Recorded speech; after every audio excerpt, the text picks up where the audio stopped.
স্বামীরা যেন দেশ ছেড়ে পালাইতে না পারে। সুপ্রিয় দর্শক মণ্ডলী, এই মাত্র গ্রেপ্তার হয়েছে বাংলার আলোচিত খলনায়ক ডন। গ্রেপ্তারের পর তিনি দিয়েছেন এমন কিছু চাঞ্চল্যকর স্বীকারোক্তি যা নতুন করে নাড়া দিয়েছে পুরো দেশকে। সালমান শাহ আসলে আত্মহত্যা করেনি, সালমান শাহকে করা হয়েছে এবং খুনের সাথে আপনি জড়িত। এবং তার মা নীলা চৌধুরী এবং তার ছোট ভাইও আপনার প্রতি সন্দেহ পোষণ বক্তব্য দিয়েছেন এবং আপনার সাথে তো তখন শাবনুরেরও ভালো সম্পর্ক ছিল, কিন্তু কই শাবনুরের সাথে তো আজকাল আপনাকে দেখাই যায় না। একটা ছোট্ট কথা, সেটা হচ্ছে যে আমার প্রত্যেকটা কথা কিংবা প্রত্যেকটা কাজে একটা যুক্তি থাকে, তাই আমার সমস্ত আনন্দই অপূর্ণ থেকে যায়। সালমান হচ্ছে আমার ওরকম একটা বন্ধু, আমরা খুব ক্লোজ ছিলাম, তাই না? আমরা তো সালমানের সাথে আমার লাস্ট দেখা হয়েছে 1 তারিখে।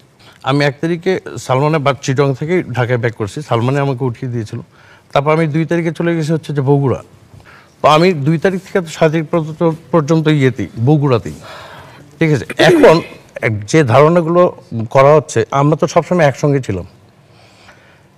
কোশ্চেন এখানে থাকতেই পারে যে সবসময় একসঙ্গে ছিল, কিন্তু এই মোমেন্টে ডন নেই কেন? এটা একটা স্বাভাবিক কোশ্চেন, আসতেই পারে। তো এখন আপনি যেখানে নেই সেখানে আপনি তো ইনভলভ করলে হবে না জিনিসটা, তাই না? আমাদের প্রশাসন ওনারা খোঁজ নিয়েছেন আমি করেছিলাম, কী করেছি এই কয়েকদিন, তাই না?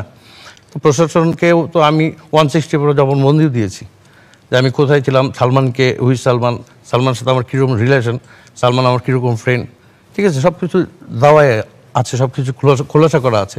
কিন্তু আমি তো 1 তারিখে যখন সালমান আমাকে উঠিয়ে দিল, সালমান আর ভাবি আমাকে চিটাং ডলফিন হচ্ছে যে কাউন্টার থেকে আমি চলে আসলাম। 3 তারিখে হচ্ছে যে শিবলি সাদিক ভাইয়ের হচ্ছে যে একটা ছবির সেটের কাজ ছিল সালমানের।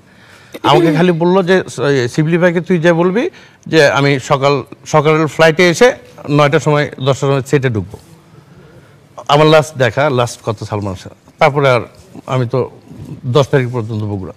তো কেন উনি আত্মহত্যা করেছিল, আসলে কারণটা কি একদম ক্লিয়ার বলেন। পারিবারিক কিছু দ্বন্দ্ব ছিল। কি সেটা ছিল সেটা একটু ক্লিয়ার করে বলেন। এখন আমি তো সালমানকে মানে 2-3 বছরের মধ্যে ওর মাকে মা ডাকতেই দেখিনি। মায়ের প্রতি একটু মানে বিতৃষ্ণা ছিল ওর। কারণ হচ্ছে যে প্রায় রাগারাগি মারামারি হতো, কারণ আমি তো কাছে থাকতাম, সবাই জানে যে আমি সবসময় কাছে থাকি। সবাই মারামারি কার সাথে হতো? মার সাথে হতো, ফ্যামিলিগতভাবে ভাবির সাথে হতো, ফ্যামিলিগতভাবে মার সাথে হতো। এখন ঘটনা হলো এই বেশি ভিতরে তো তোমাকে জিজ্ঞেস করা যাচ্ছে না যে হোয়াট ইজ দ্য রিজন, কেন মারামারি করতেছো কিংবা কি করছো, তাই না? মারামারিটা হতো, হ্যাঁ। আমি একদম বেশ কয়েকবার দেখছি আমার সামনে, আমি আটকাতে গেছি অনেকবার, কিন্তু এখন স্বাভাবিক ব্যাপার। তুমি যদি বলো আমার এই বিষয়ে কোনো কথা বলিস না কিংবা হাত দিস না, তাহলে তো যাওয়া যায় না। একজন ছেলে কখন তার মাকে মারতে পারে তোমার বুঝতে হবে, you have to understand, right?